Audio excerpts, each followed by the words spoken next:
Hello,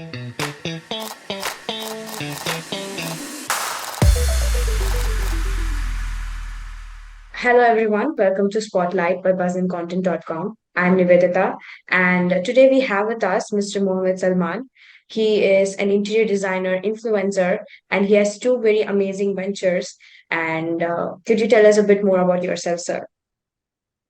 Yeah, thank you so much for the introduction and also inviting me here for this interview. Yes, I'm Salman. I'm an architect and an interior designer, and I'm into this business for the last 6 years. And we have two firms, one in Chennai, the name of Tint, Tone, and Shade. Another one is in Hyderabad, in the name of Infinity and Beyond Interiors. And also I've been doing content in Instagram and YouTube for about last 2 years, and I've been collaborating with brands, and also I'm being the front face for my own interior design firm. That sounds so good. So right off the bat, I just want to ask, can you share a little bit about your journey as a content creator, especially in the niche of, interior design, because it is something that people don't expect to see content creators in. So this is something that's unique. So I just wanted to know your journey. And can you just point out that one particular content or reel, if you remember, that propelled your digital presence or that blew your profile up? Yes, actually, I'm not a very extrovert person who uploads video on Instagram. Since the time I've been using Instagram or any social media platform, uh, people to find me more like posting pictures would be very rare. So being in this business like interior design, we need to actually show the work which we have been doing, like for the clients or for other people to see and come to us. So this way, there was a breakthrough where we wanted to do branding for our firm, and we were looking out for influencers in the same niche. But unfortunately, we couldn't find, because a lot of people were doing food blogging or lifestyle or fashion, and I couldn't find people in our niche who talks about interior design like how we understand it to be. So that gave me a spark that why don't I myself do it. I know it would have been really difficult for me to face the camera and speak without like getting worried or being conscious, but I started doing it. I thought let's do it and see, because instead of relying on other influencers to talk about my projects or what the work we are doing, why not I myself voice out and see how it works. And while doing so, I started initially by talking about my projects, like the walkthrough of the interior design residence, which we have done for our recent clients. And from there, I got a product which I got exposed to. It was a product which was newly launched at that time called Indowood. It's a substitute for a plywood, and it's very eco-friendly and sustainable. So that product, I did a reel, and to my surprise, it reached more than like 1.5 million views. That was the first reel, which was a breakthrough for my content creation. Okay, I thought maybe I can do better. Like people really want solutions or new material finds and trends and all these things. So yeah, that's. I hope that answers your question. Yes, that does. And that's very interesting to notice. And also the way you said let me myself do it, let me myself like represent, be the face of the firm and everything. That kind of shows the kind of content that you create, that you really want your content to be authentic and stand for what it is. So have you always known that interior designing is something that is your calling, or did it happen naturally, or like how did you get into it? uh, Being an architect, I was always fascinated to execute architecture projects. Like coming from an architecture background, it was always about design. Designing amazing, buildings or the space planning and all these things. But when coming to reality, like when stepping into the industry, I had faced a lot of difficulties in landing the right project for us to work and grow as an architect. So, and also it was very time consuming. Like if you take an architecture project, it will take somewhere between like 1 to 2 years or 2 to 3 years, depending upon the scale that you would able to bring that vision to reality. So, but when you take interior design, for me, I always felt like even though the elevation of it gives you an amazing, like the architect design or something, it was always about the inside inside which gives that emotions or invokes that lot of things inside the space. So interiors, like I started like getting inspired by the restaurants I visit or the residents which I like I meet people, and I thought of, okay, maybe this is something creates a style for a person, like their lifestyle, or it is always related to fashion. And I was always fascinated about fashion since my undergrad. So I always wanted to try, okay, maybe if architecture is taking a longer time to design and execute, interior was like very much like a time saver for me. I could execute a project from design to execution in 6 months or 1 year maximum. But a lot of projects can be done within 3 to 4 months also. So as a business entrepreneur and also an someone who loves interior design, I thought maybe this is my go-to venture. That sounds really sweet, and it comes from a very honest place when you said that you draw inspiration from the people around you, the places you visit. Yeah. It just shows that creativity is, everywhere.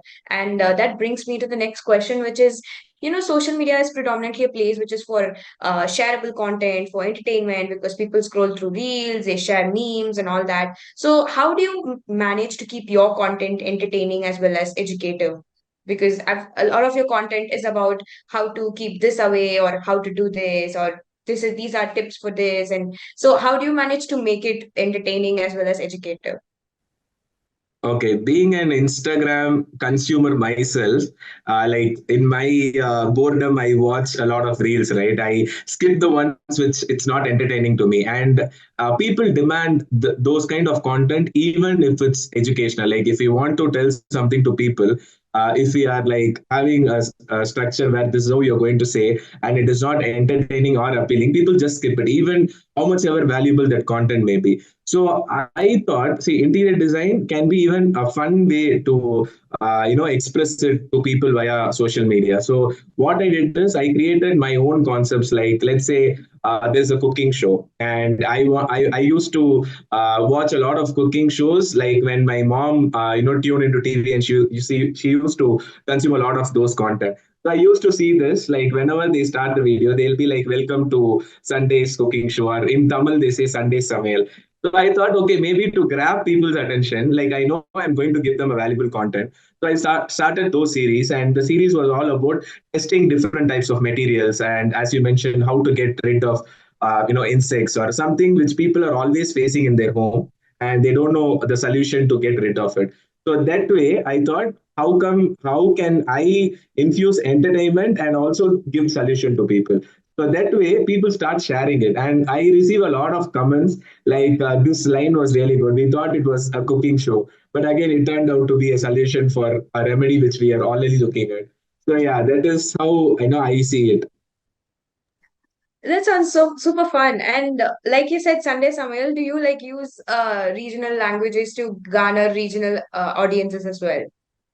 Sometimes, like very rare. For me, what I thought is like in my needs, in interior design needs, I wanted my content to be, watched by all the people in India and outside India. So I started using English as a medium. But then and there, sometimes in being in Chennai, or if I'm collaborating with a brand, that too in Chennai, I use like one or two words to just to draw the audience. Like, okay, I can say Chennai, or I can say like one or two Tamil words, like depending on the Yeah, place like where I am. Chennai Makkale, and you Yeah, start with something Chennai like Makkale and yeah. all that. So Yeah. that they can resonate with me. Well, okay, maybe this guy is from Chennai, so he is suggesting a product. Hmm. So something like that. Yeah. Yeah, hitting home. That's correct. Yeah. So I just wanted to ask, what are some of the things that you keep in mind since you mentioned brands? What are some of the things you keep in mind when you work with brands or you onboard brands or have partnership with brands? And does it affect your creative process at all? Like a brand wants it a certain way, you want it a certain way. So how do you go about it? Actually, yeah, the challenge is there, but I always tell them, for me, it has to be a win-win for both of us. I need to create a content that is actually consumable by my audience, who is looking for that particular product, how it can help them in their day-to-day lives. And also for the brand, I tell them, give me like my freedom where I would be able to infuse all the things that people require to watch in there, because they're spending their valuable 60 seconds. Nowadays, I don't know whether people are watching long videos, but that 60 seconds is precious for them, and I have to create a concept which is giving them solution and also the insights of the product.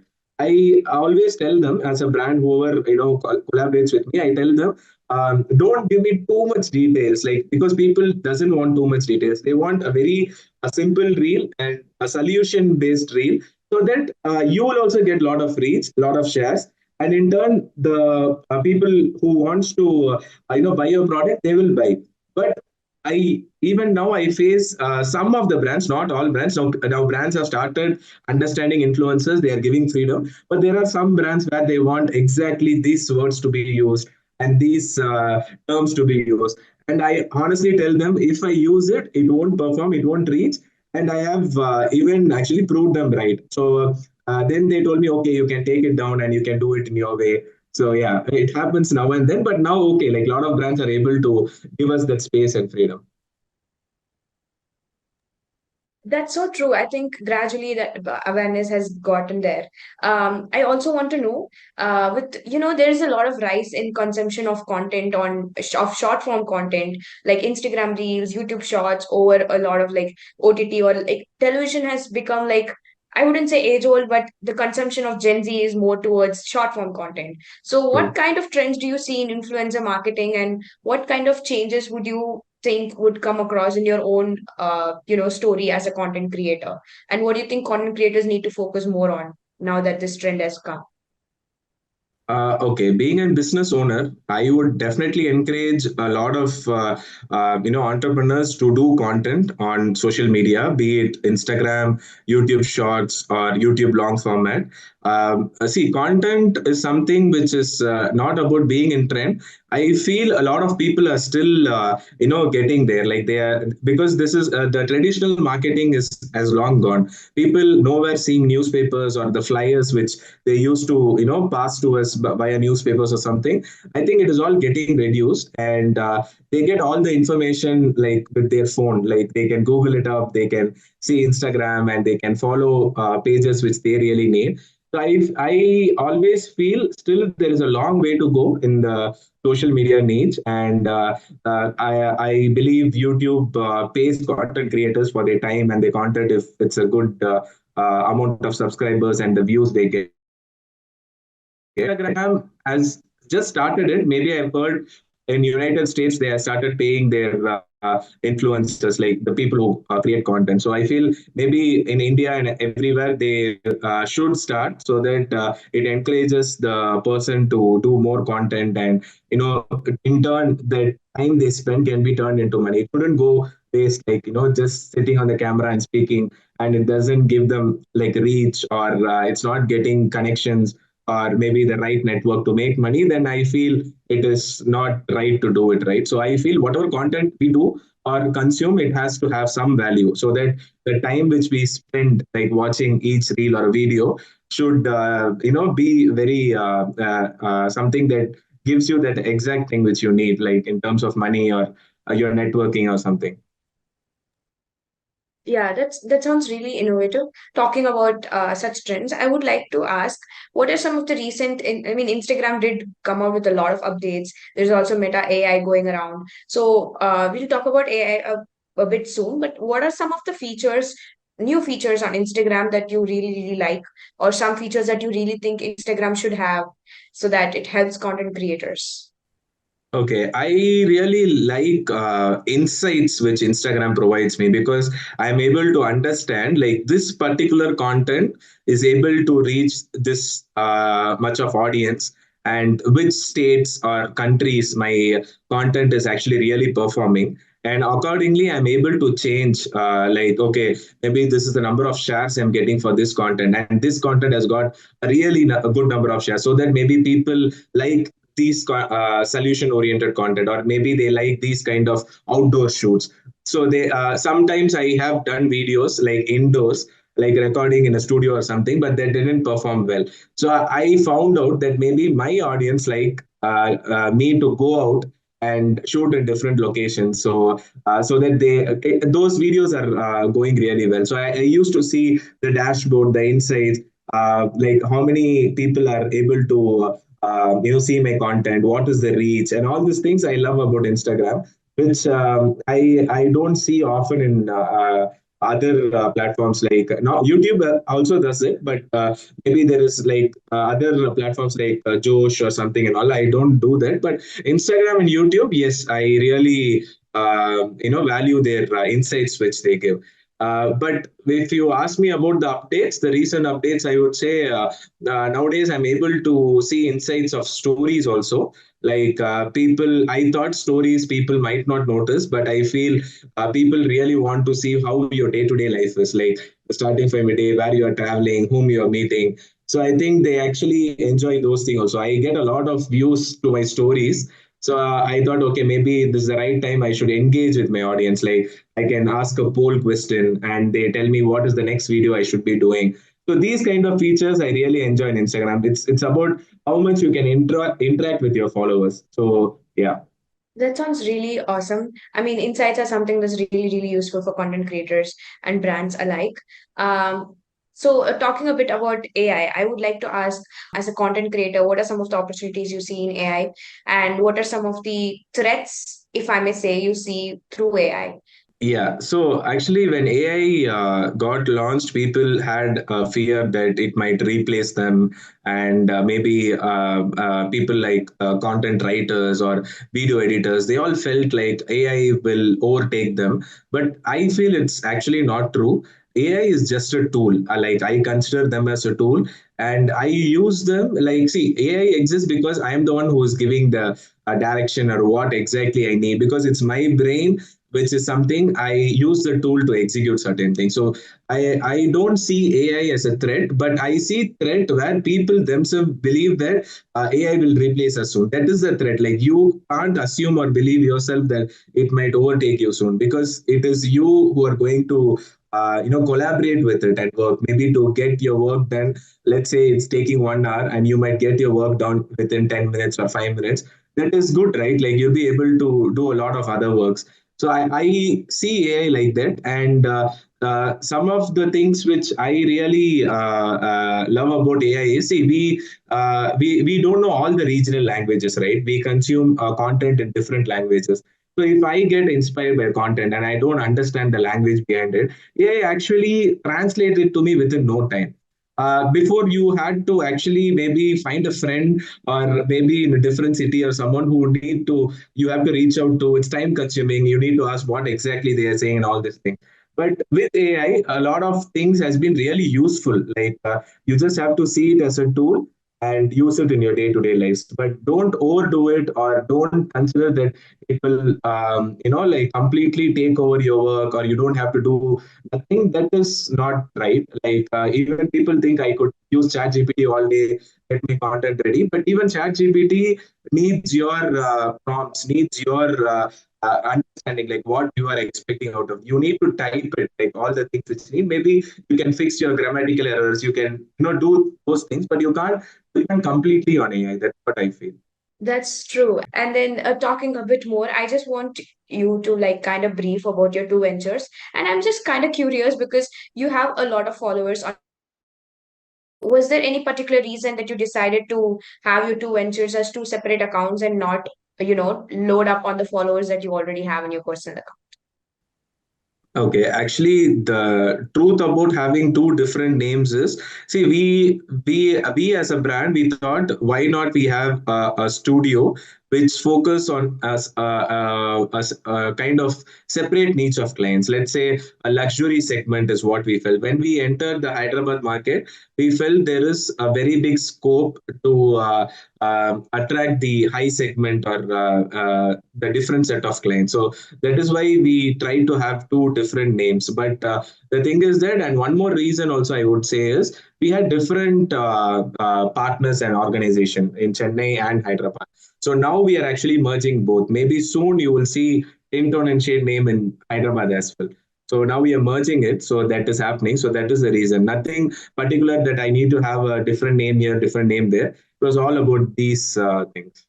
That sounds really, really awesome. And what are some of the rule of thumbs that you have as an interior designer? And what are some of your favorite tips to give to people or to any beginners who know nothing about interior design? Okay. For me, this thing I always even share it with my team. I used to tell them like interior design is not just for the looks or aesthetic appeal. I always say like use your creativity, your design to make it functional as well. I've always seen like whenever I visit my friends or relatives' home, they would have spent a lot on interiors and things like that. But I always felt a small shoe rack will have all the shoes and slippers lying around it. I'll be asking them why it is outside. They'll say there is no space. Then what is the point of designing that unit?